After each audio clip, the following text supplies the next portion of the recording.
সবাইকে সালাম জানিয়ে শুরু করতেছি।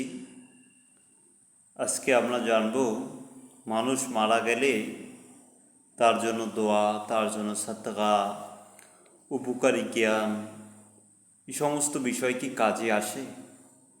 আল্লাহ তাআলা বলেছেন, কু আনফুসিকুম, নিজে বাঁচো, ওয়া আহলিকুম নারা, এবং পরিবার পরিজনকে আগুন থেকে বাঁচাও। এই জন্য দুনিয়ার জীবনই হলো বান্দেগীর জীবন। আপনি এই জীবনে বসে যা করে যাবেন তারই ভোগ আখেরাতে পাবেন। আপনি যদি এই জনমে বসে অপকর্ম করে যান, খারাপ কাজ করে যান, আপনি মারা গেলেন, আপনার সন্তানরা আপনার জন্য দোয়া করলে আপনার কি সেই অপকর্ম মাফ হয়ে যাবে? যদি মাফ হয়ে যায় তাহলে কে খারাপ কাজ না করে? আর যদি মাফ না হয় তাহলে নিজেই নিজের প্রস্তুতি গ্রহণ করা উচিত। আল্লাহ তাআলা বলেছেন, ওয়ালা তাজিরু ওয়াজিরাতান উজরা উখরা, অন্যের বোঝা কেউ বহন করবে না, কারো বোঝা, যার বোঝা তাকেই বহন করতে হবে। সূরা আনামের ভিতরেও আল্লাহ তাআলা বলেছেন যে তোমরা যে আমল করবে তারই ভোগ তোমরা করবে। তাহলে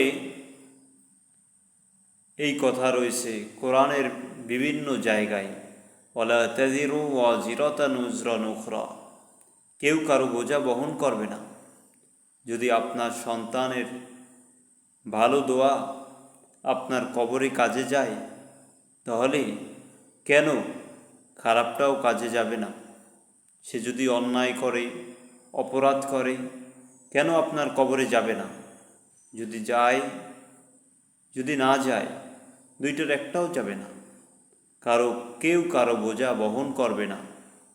আপনারা সকলে ইতিহাস পড়েছেন, আবু জাহেলের ছেলে যখন ইসলাম গ্রহণ করে নবীর কাছে এসেছিলেন, তখন নবী সাল্লাল্লাহু আলাইহি সাল্লাম বলেছিলেন, আবু জাহেলের নামে মন্দ বলে তার ছেলেকে কষ্ট দিও না, কারণ সে যে আমল করত তা সে পেয়ে যাবে।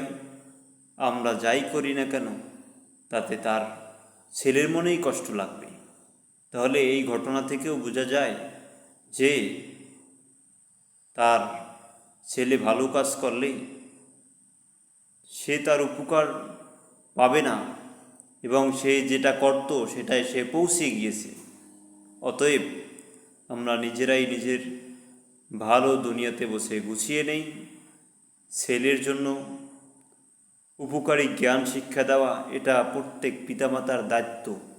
এটা আপনি দুনিয়াতে বসে অপকর্ম করে যাবেন আর আপনার ছেলে মেয়ে দোয়া করবে তার জন্য, আপনি ছেলে মেয়েকে মানুষ করে যাবেন, এই নিয়াত করাই একটা অন্যায় কাজ। অতএব ভালো কাজ করি, ভালো কাজের প্রতিযোগিতা করি। কোরআনের ভিতরে রয়েছে, তোমরা ভালো কাজের প্রতিযোগিতা করো, অন্যায় কাজের প্রতিযোগিতা করো না। ওয়া মা তাওফীক ইল্লা বিল্লাহ।